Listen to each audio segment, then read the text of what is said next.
There's a famous psychology experiment where they put a rat in a box with two levers. One lever gives food every time, the other gives food randomly. Which lever does the rat press obsessively, compulsively, hundreds of times? The random one.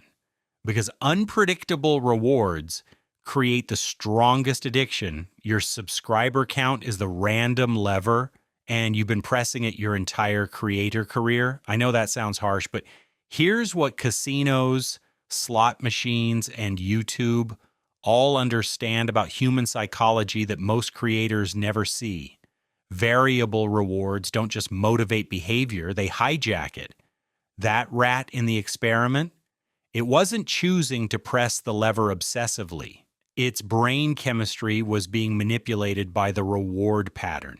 And right now, whether you have 47 subscribers or 470,000, your brain is doing the exact same thing every time you refresh your subscriber count. The difference is you're not looking for food, you're looking for proof that you matter. Let me paint you a picture. You spent 8 hours on a video, scripted it, recorded it, edited it, agonized over the thumbnail.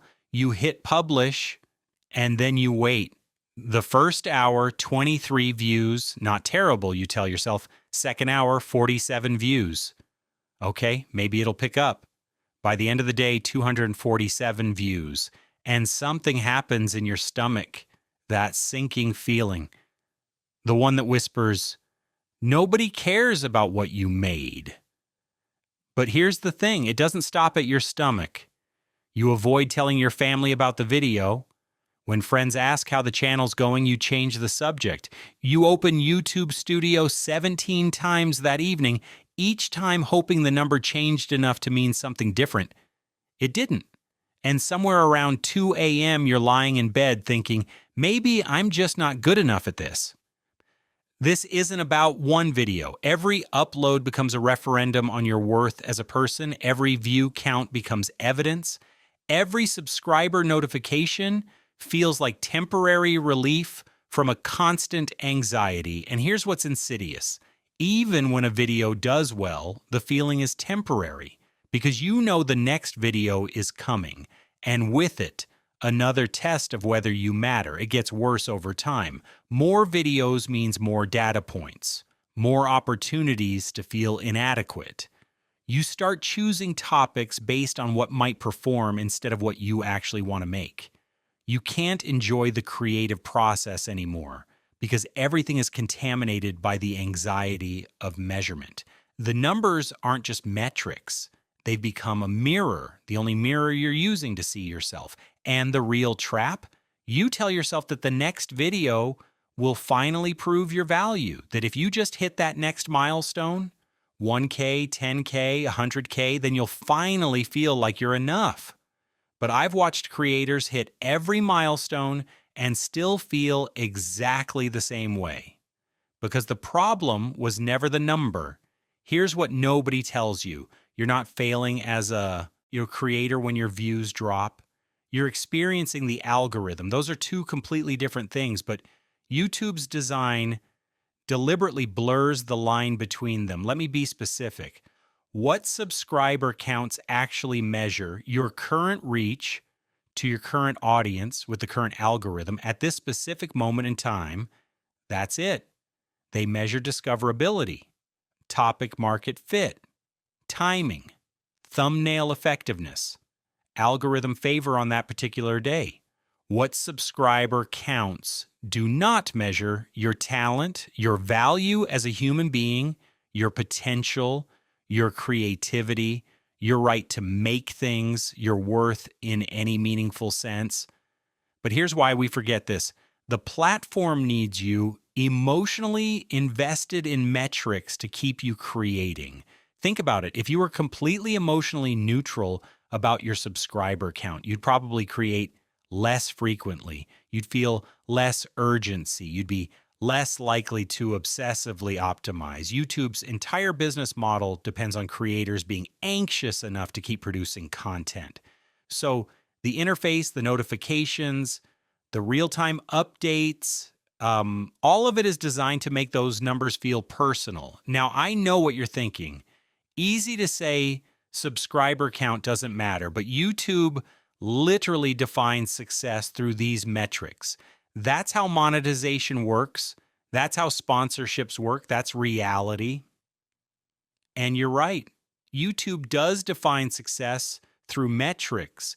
But here's the distinction that changes everything. YouTube's value system doesn't have to be your personal value system.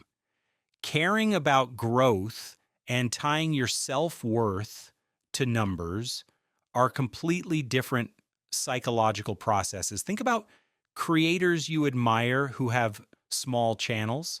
Now think about creators you don't respect who have massive channels. You already know that reach doesn't equal worth. You just haven't been applying that understanding to yourself. When your video gets 247 views, what you're actually experiencing is information about algorithmic distribution. What you're feeling is inadequacy. Those two things got tangled together, and that's what we need to separate. So here's what actually works. I call it the separation protocol. 3 parts, each one addressing a different layer of how metrics and identity got fused together. Part 1, the language shift. This sounds simple, but it's the foundation of everything else. You need to change how you talk about your content, even in your own head. Instead of my video failed, say my video got 247 views. Instead of I'm not growing, say my channel gained 12 subscribers this month. Instead of nobody cares about my content, say this video reached 247 people. You're removing moral judgment from the numbers. Failed, not growing, nobody cares. Those are emotional interpretations, not facts. And here's what's fascinating.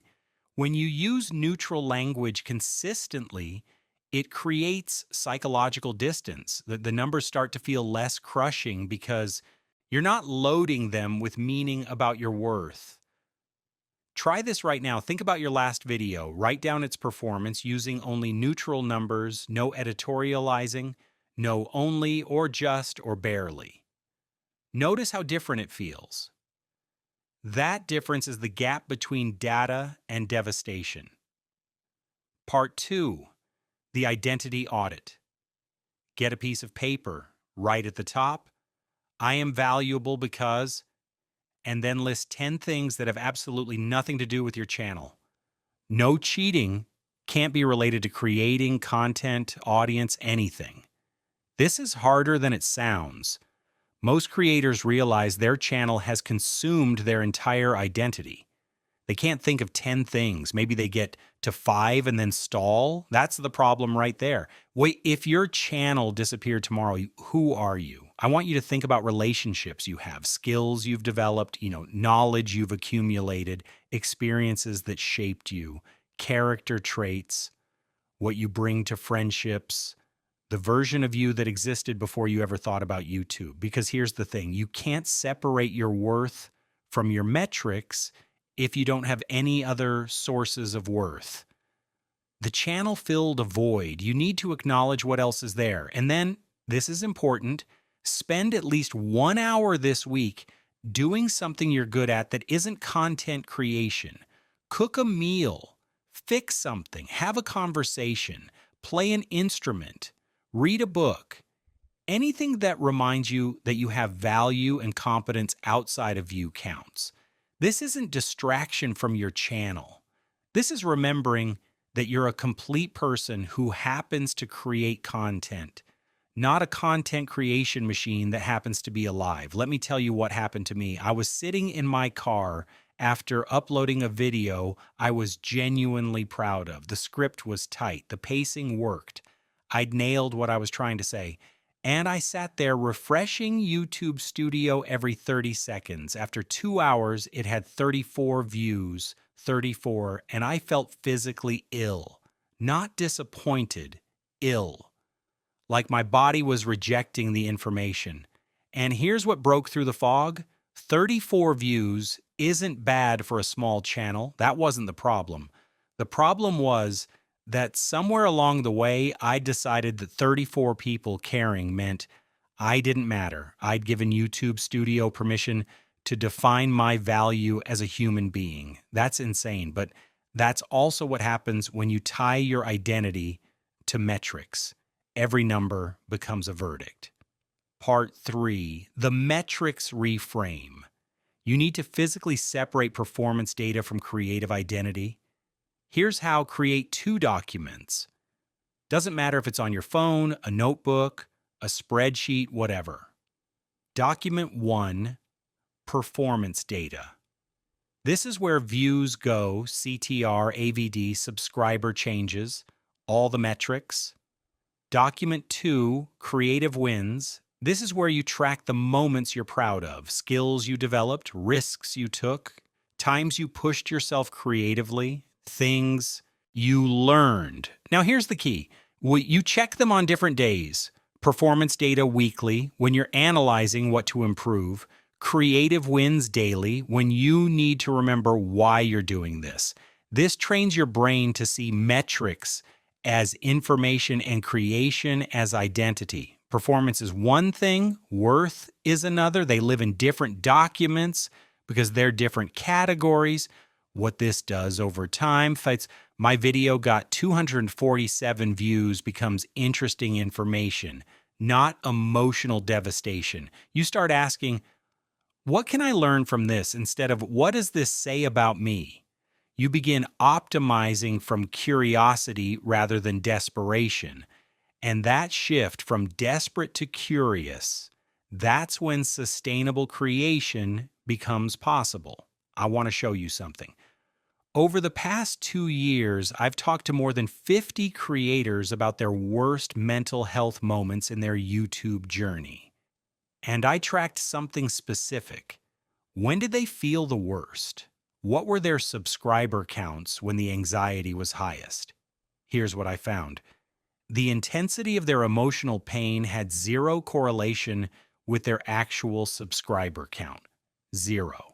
I talked to a creator with 500,000 subscribers who was considering quitting because a video only got 100,000 views. I talked to a creator with 800 subscribers who was completely unbothered by a 40-view video because they were focused on developing their editing skills.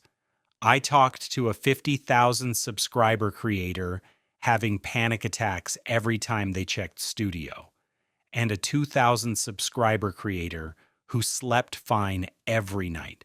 The pattern wasn't about the numbers. It was about how tightly they tied their self-worth to those numbers. Every single time, the creators who struggled most were the ones who'd let metrics become their primary source of validation. And then one creator told me something that stuck with me. She said, I realized I was using my subscriber count like a scale, checking it constantly to see if I was enough yet. But enough isn't a number, it's a decision. That's the shift. Separation isn't something that happens after you hit some subscriber milestone. It's not a reward for success. It's what allows sustainable creation at any level. You can't grow your way out of tying your worth to metrics. Either you do the psychological work now at 47 subscribers, or you do it later at 47,000 when the stakes feel higher and the pressure is worse. But you have to do it either way, because no number will ever be enough if you're using it to answer the question, am I valuable? Remember that rat in the box? Pressing the random lever obsessively, trying to predict when the food would come? Here's what the experiment didn't show. The rat can't step back and see the box. The rat can't understand that the lever is just a mechanism, not a judgment on whether it deserves to eat. The rat is trapped in the system. But you're not a rat. You can step back. You can see the box. Every time you refresh your subscriber count looking for validation, you're teaching your brain that your worth is external, quantifiable, and controlled by an algorithm that doesn't know you exist. You're training yourself to need that random reward to feel okay. And that's the trap. The real problem isn't that you want to grow your channel. Growth is fine. Ambition is fine. The problem is that you've outsourced your self-worth to a platform whose entire incentive structure is keeping you anxious enough to keep creating. YouTube doesn't want you to feel secure. Security makes you create less. Anxiety makes you produce more. And somewhere along the way, you agreed to those terms without realizing it. Here's what changes when you do the separation work. Bad videos become learning opportunities instead of identity crises. Good videos become validating instead of temporarily relieving anxiety. Creating becomes about craft again instead of constant proof of worth. Like you stop avoiding your analytics because they're just information now, not a mirror you're terrified to look into. And here's the paradox that nobody talks about. Caring less about metrics as a measure of self-worth often improves your metrics because you start creating from authenticity instead of desperation. You take creative risks because you're not trying to protect a fragile sense of worth. You make things you actually want to make, and that authentic energy, audiences feel it, but even if it didn't improve your metrics, you'd still need to do this work. Because the alternative is spending your entire creator career enslaved to numbers that will never love you back. So here's what I want you to do this week. Just one action. Pick the one that feels most accessible. Option A, write your I am valuable because list. 10 things, 0 related to your channel. Really sit with how hard or easy this is. Option B, next time you check your analytics, literally say out loud, these numbers measure reach, not worth. Hear yourself say it. Notice if you believe it. Option C, tell one person about your channel this week without apologizing for your subscriber count. No, I only have, or it's not that big. Just, I make videos about X. Practice occupying space without justification. These aren't big dramatic actions. They're small movements toward separation. Because here's the truth. Your subscriber count will fluctuate for your entire creator career. The algorithm will change. Trends will shift. Some videos will pop.